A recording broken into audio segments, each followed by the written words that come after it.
A atração a seguir é recomendada para todas as idades.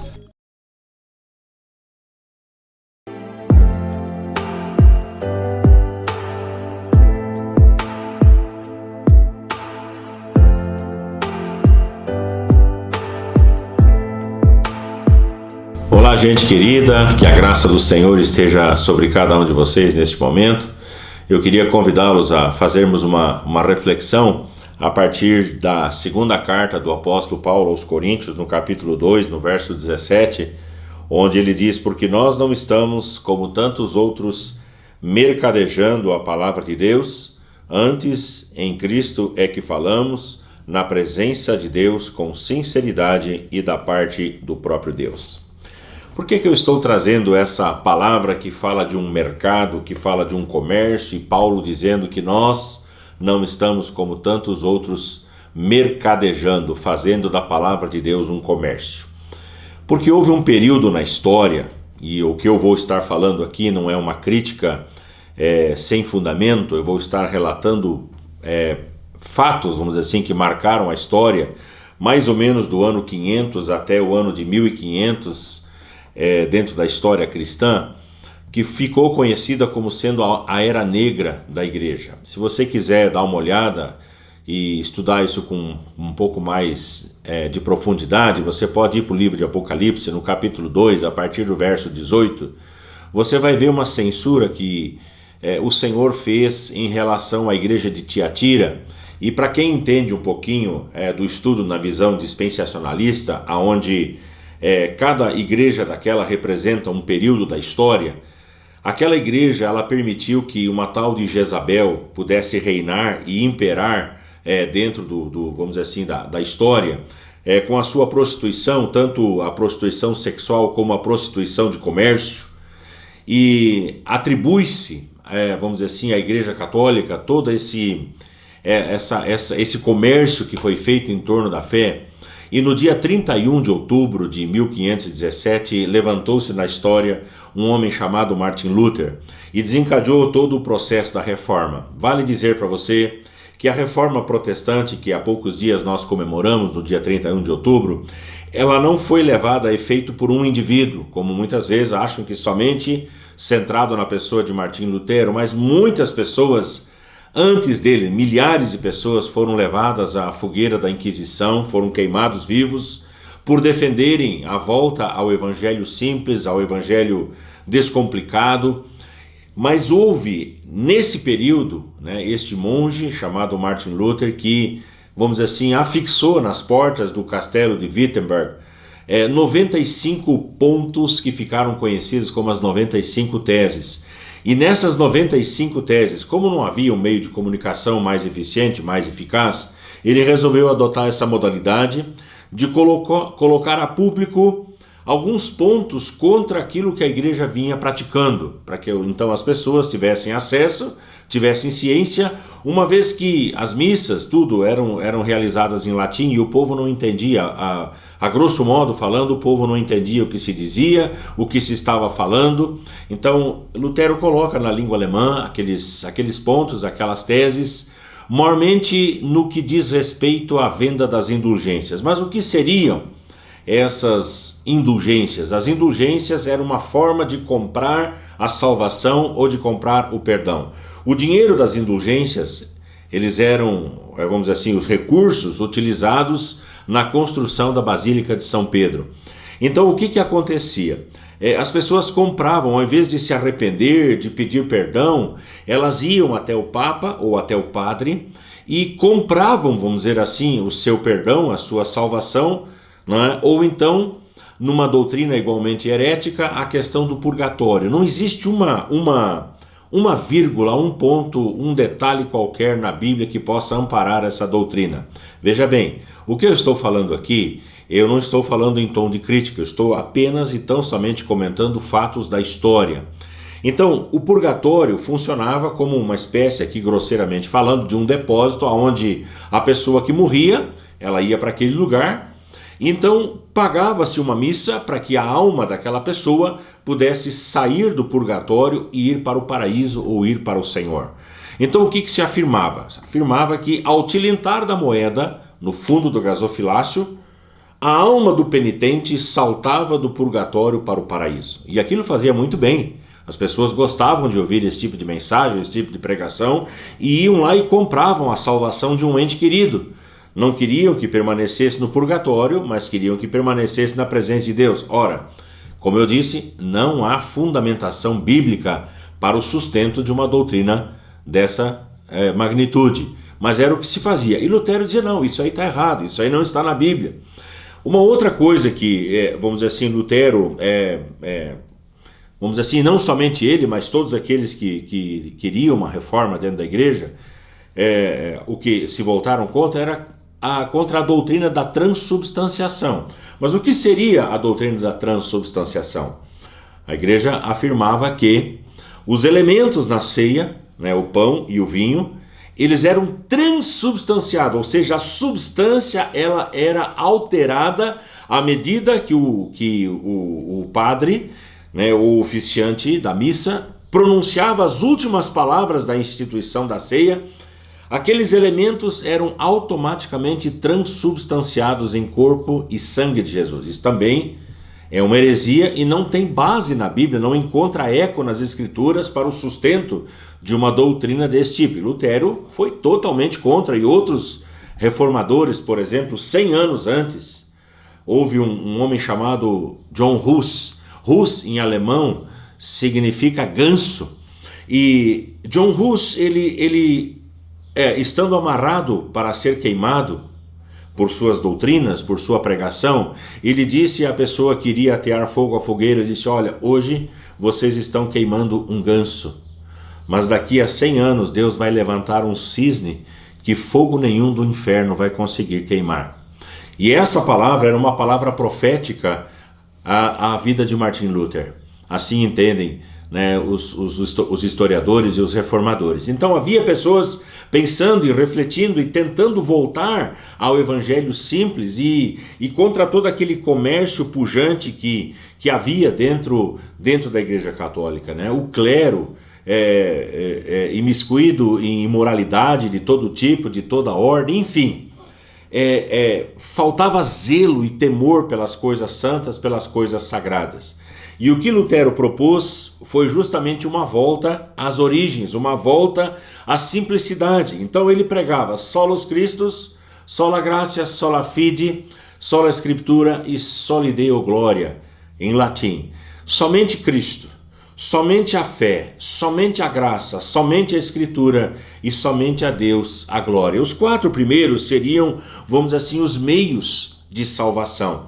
E essa foi a tônica, foi a ênfase que desencadeou então todo o processo da reforma. O que Lutero quis? Lutero ele quis dar, vamos dizer assim, o retorno à Bíblia como a revelação máxima de Deus, não a palavra do Papa, não a palavra do clero, mas que o homem simples, a pessoa simples, ela tivesse acesso às Escrituras. Então, Lutero foi perseguido, ele foi excomungado, né? Ele não foi morto, milagrosamente, entendo eu que ele foi guardado por Deus, porque Deus tinha um propósito muito grande com a vida dele.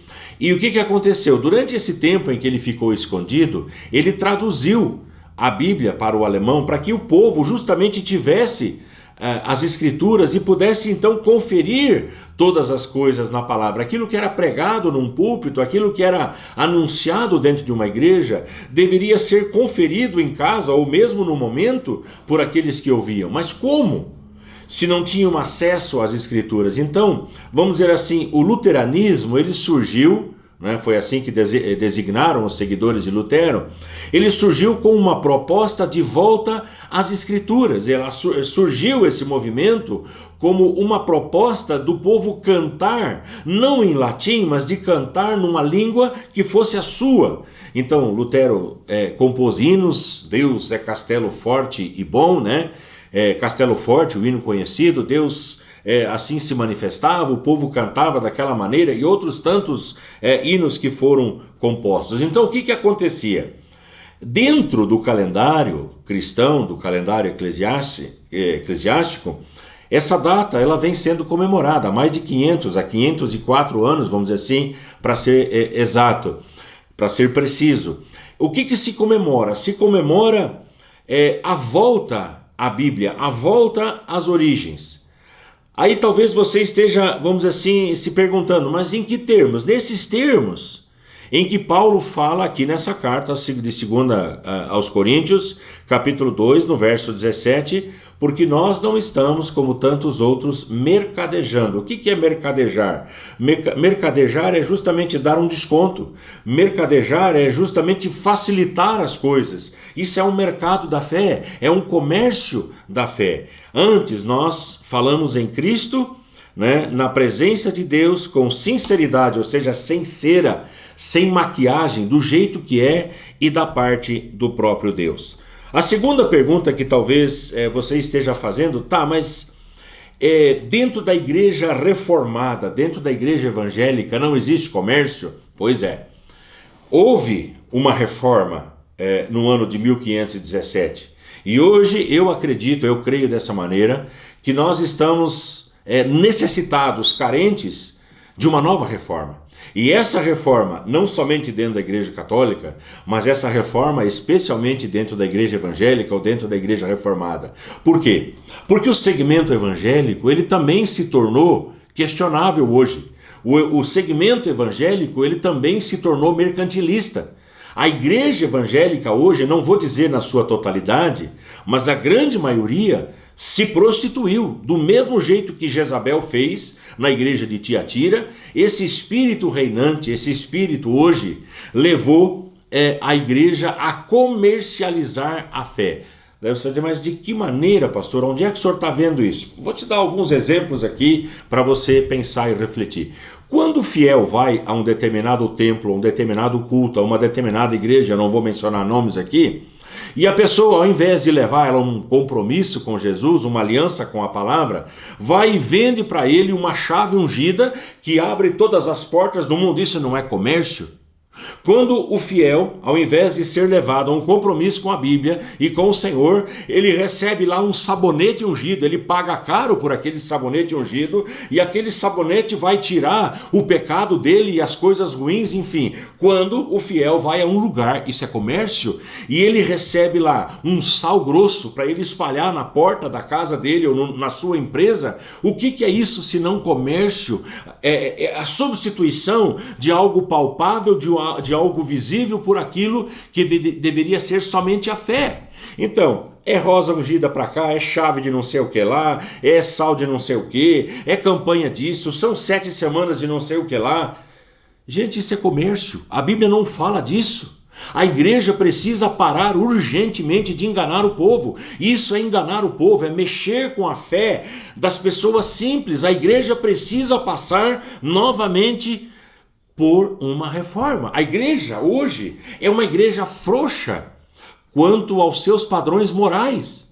Hoje pouco se prega contra o pecado, hoje pouco se prega em relação à mudança de vida. Não, muito pelo contrário, deixa a pessoa do jeito que ela está, contanto que ela venha para a igreja, contanto que a igreja esteja lotada, que a igreja esteja cheia. Não importa se as pessoas estão vivendo em pecado ou não, é assim que a maioria dos líderes de hoje pensam. E isso é comércio, isso é mercado. A igreja de hoje, ela perdeu a visão do eterno, ela perdeu a visão do céu, ela perdeu a visão da eternidade, da vida eterna. E o que ela prega? Ela prega um conforto humano, ela prega um conforto aqui, ou seja, você tem que estar bem aqui, afinal de contas, e aí vem o coaching, vem uma série de coisas, né? Essa pregação positivista, que diz, não, você merece, você é digno, não, você é o centro de tudo. Essa pregação centrada no homem e não mais centrada em Deus, num Deus de aliança, de um Deus de compromisso. Então, não se prega mais sobre a volta de Jesus. Jesus está voltando, estamos vivendo os últimos tempos sobre a face da terra. Quem é que ainda prega sobre isso? Quem é que prega sobre a eternidade? Olha, você morrendo, se você estiver andando com o Senhor e vivendo com o Senhor, sua vida continua nos braços do Pai, sua vida continua na eternidade. Quem é que prega sobre isso ainda hoje? É ou não é comércio o que nós estamos vivendo? Estamos precisando de uma nova reforma ou não? Pense, reflita comigo. Então, o que se perde? Se perde a questão mais simples de todas, ao meu ver, que é a centralidade da Bíblia como a revelação final de Deus. Quem é que nos nossos dias ainda busca ao Senhor por meio da revelação da palavra? Esses dias alguém falou para mim assim: eu não escuto Deus, eu não ouço Deus, eu nunca ouvi Deus falar. Bem, se você não ouve Deus, se você não escuta Deus falar, sabe por quê? Porque não lê a Bíblia. Porque a forma de Deus falar conosco é por meio da sua palavra. Estão querendo mudar a Bíblia, estão querendo tornar a Bíblia politicamente correta, a Bíblia politicamente certa, que não ofenda esse grupo, que não ofenda aquele grupo. E infelizmente a Bíblia, ela está cheia de erros. Todas as vezes que eu leio a Bíblia eu encontro erros. Sabem quem? Em mim mesmo. Todos os erros estão em mim, eu preciso mudar. Eu preciso passar por uma mudança, por uma metamorfose, por uma alteração de rumos, de gostos, de propósitos. Então a Bíblia continua sendo a palavra de Deus, gostando eu ou não, gostando você ou não. É a Bíblia, é a palavra de Deus, é a forma que Deus tem de se manifestar aos homens. Quer ouvir Deus? Leia a palavra. Todos os dias você vai encontrar uma resposta, uma palavra para o seu cotidiano, para a sua vida, pela situação que você está passando ou você está vivendo. Quantos ainda hoje, diga para mim, pense aí comigo, ainda sentem o seu coração arder quando leem algum trecho das Escrituras? Lembra dos discípulos de Emaús, em Lucas capítulo 24? Quando Jesus chega do lado deles, eles estão conversando, não reconhecem que é Jesus, o ressurreto, que anda com eles. E aí quando Jesus se dá a conhecer na casa, no rasgar, no partir do pão, Jesus some, Jesus vai embora, um olha para o outro e fala assim: porventura não nos ardia o coração quando ele pelo caminho nos expunha as Escrituras? Gente, o coração começou a pegar fogo, Jesus falando da palavra, Jesus falando das coisas concernentes ao reino, e aquele coração queimando. Quantos ainda hoje leem a Bíblia com o coração ardendo dessa maneira? A Bíblia é um livro qualquer, é um livro como qualquer outro. Sim, sem a inspiração do Espírito Santo, ele é um livro de cabeceira, ele é um livro como qualquer outro.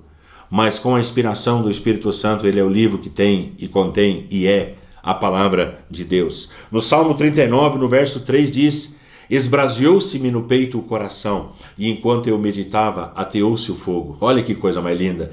Enquanto eu estava meditando na Bíblia, enquanto eu estava meditando nas sagradas letras, o meu coração pegou fogo. Esbraseou-se-me no peito o coração, e enquanto eu meditava, ateou-se o fogo. O fogo, pá!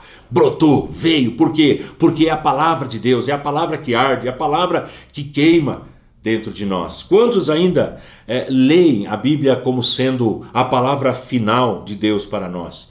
Quantos ainda entendem que a Bíblia ela é totalmente inspirada pelo Senhor? Se você tiver uma Bíblia, vá lá na segunda carta de Paulo a Timóteo, e eu queria chamar a sua atenção para aquilo que ele fala. Ele diz o seguinte: tu, porém, permanece naquilo que aprendeste. Permanece naquilo que você aprendeu. Quem foi a pessoa que ensinou para você as primeiras letras, as primeiras palavras da Bíblia? Pense, reflita. Permanece, Paulo está dizendo ao seu discípulo, naquilo que você aprendeu, de que foste inteirado, sabendo de quem o aprendeste. E que desde a infância sabes as sagradas letras que podem tornar-te sábio para a salvação pela fé em Cristo Jesus. Venha cá, olha para mim aqui. Desde a infância, feliz é o pai, bem-aventurado o pai, bem-aventurada a mãe, que pega os seus filhos desde pequenos, ensina a Bíblia, ensina a palavra, ensina as primeiras letras que podem torná-la sábia para a salvação em Cristo Jesus. É o melhor presente que você, pai, que você, mãe, pode dar ao seu filho, é a palavra de Deus semeada no seu coração. Faça isso. Desde a infância, Paulo está dizendo, você conhece as palavras. Verso 16, segunda carta de Timóteo, capítulo 3, verso 16, toda a escritura é inspirada, theopneustos, theos, Deus, pneustos, vento, espírito, soprado. Toda palavra, toda a escritura é soprada. É como se Deus soprasse a sua palavra no coração, segundo Pedro fala isso, né? A primeira carta, como se Deus soprasse no coração de homens santos aquilo que ele tensionava comunicar à humanidade. Toda a escritura é soprada por Deus. Eu vou dizer de novo, soprada não é literal, mas é soprado pelo Senhor. E é útil, olha a utilidade da palavra, para o ensino, para a repreensão, para a correção, para a educação na justiça, e aí vem o propósito, a fim de que o homem de Deus seja perfeito. Esse é o propósito de Deus, que você e eu sejamos perfeitos e perfeitamente habilitados para toda boa obra. É um dos textos mais impressionantes e fantásticos da Escritura. É isso que deve, vamos dizer assim, estar dentro do nosso coração. É esse crer que a Bíblia não é um livro qualquer, mas é o livro que orienta a nossa caminhada, que orienta a nossa vida. O que nós precisamos? Nós precisamos aprender como os crentes de Bereia, em Atos capítulo 17, do verso 10, verso 12, a conferir todas as coisas nas Escrituras. Paulo e Silas pregavam e aquela igreja, os crentes daquela igreja iam lá para ver se as coisas de fato eram assim. Veja bem, eu não estou dizendo que era o Zé Ninguém que estava pregando lá, tá? Estou dizendo que era Paulo e Silas, o maior de todos os missionários e apóstolos de toda a história. Paulo estava lá pregando, e o que o povo estava fazendo? Conferindo tudo no Antigo Testamento para ver se Paulo estava realmente falando a verdade. E é isso que nós precisamos fazer nos nossos dias também. Nós precisamos olhar para dentro das nossas igrejas e parar com esse comércio, vamos dizer assim, dessa interpretação subjetiva das Escrituras. Quer ver o que é interpretação subjetiva? Muitos lugares, Deus me falou. Muito bem, Deus fala, sim, Deus é um Deus pessoal, Deus revela, sim, Deus revela. Mas quando a pessoa diz Deus me falou, aquele Deus me falou precisa estar em acordo com as Escrituras. Porque senão eu não tenho mais como confrontar aquela pessoa. Bem, Deus falou, e eu vou lutar contra Deus, e eu vou falar alguma coisa contra o Senhor. Então o que acontece em muitas igrejas? Não, Deus me falou, muito bem. Deus falou, a igreja não questiona. Deus falou, o povo não questiona. E você precisa aprender a conferir se aquilo que aquela pessoa está dizendo realmente foi Deus que falou, e se realmente está em 100%. Eu estou dizendo 100%. Porque se ela tiver 0,0,0,1% fora, não é palavra de Deus. E você pode dizer não aceito como palavra do Senhor. Então o que acontece? Essa revelação subjetiva. Muitos púlpitos têm sido lugares apenas para ficar dando testemunhos e contando histórias. O púlpito, presta atenção que eu estou falando, o púlpito da sua igreja não é lugar para o seu pastor ficar contando historinha, não é lugar para o seu pastor ficar dando testemunho pessoal, apesar da importância disso. Mas o púlpito é lugar de pregação, de comunicação do evangelho puro e simples, para a edificação da igreja, para a sua edificação. E é por isso que nós temos que primar, é por isso que nós temos que lutar. Semana de comemoração da Reforma Protestante, festejada no dia 31 de outubro. É isso que nós estamos propondo, uma reflexão, não somente uma crítica, mas uma reflexão se realmente estamos firmados sobre a palavra e se não estamos carecidos de uma nova reforma. Você pode ser um agente que Deus venha usar nessa sociedade mundanizada, nessa sociedade pós-moderna, nem sei que nome vão dar agora, se é a era da tecnologia ou o quê, mas já passamos da pós-modernidade e nós precisamos voltar às coisas simples da Bíblia, por mais loucura que as pessoas achem que seja a Bíblia. Ainda para nós cristãos, a Bíblia vai continuar sendo o livro que vai nos orientar na nossa prática e na nossa conduta. Vamos orar. Paizinho, agradeço a liberdade de poder chegar mais uma vez a esse programa Momento de Santidade e falar de um tema que preocupa, de um tema que arde, de um tema, Senhor Deus, que não é um tema simpático, mas que ele precisa ser abordado, porque muitas vezes nós somos românticos e ficamos festejando uma data ocorrida há mais de 500 anos e esquecemos que nós precisamos continuar mudando hoje e nós precisamos continuar sempre embasados na Tua Palavra, desenvolvendo uma teologia e uma pregação que seja eminentemente fundamentada nas Escrituras Sagradas. Ajuda a Tua igreja a não pecar, ajuda a Tua igreja a não errar, ajuda os pregadores de hoje, Senhor Deus, a manterem-se fiéis e firmes naquilo que a Escritura ensina, naquilo que a Palavra ensina. Que as igrejas de hoje, Pai, sejam bíblicas, ainda que as pessoas tenham dificuldades de entender a centralidade da Bíblia como sendo a revelação máxima e a revelação final de um Deus Todo-Poderoso. Eu oro, Pai, pedindo a sabedoria do Teu Espírito Santo e a presença do Teu Espírito Santo em cada lar, em cada família, em nome do Senhor Jesus. Amém e amém. Valeu, gente. Deus abençoe. Obrigado por me ouvirem. Se você quiser conhecer a Casa do Pai, Igreja do Nazareno em Lages, Rua Mário Ribeiro Ramos, 253, no bairro São Cristóvão. E se você for de uma outra localidade, como eu sempre digo aqui, procure uma igreja, procure um lugar onde a Bíblia ocupe um lugar central e esteja lá aprendendo e recebendo da palavra, tá bom? Deus abençoe e fiquem todos na paz do Senhor Jesus.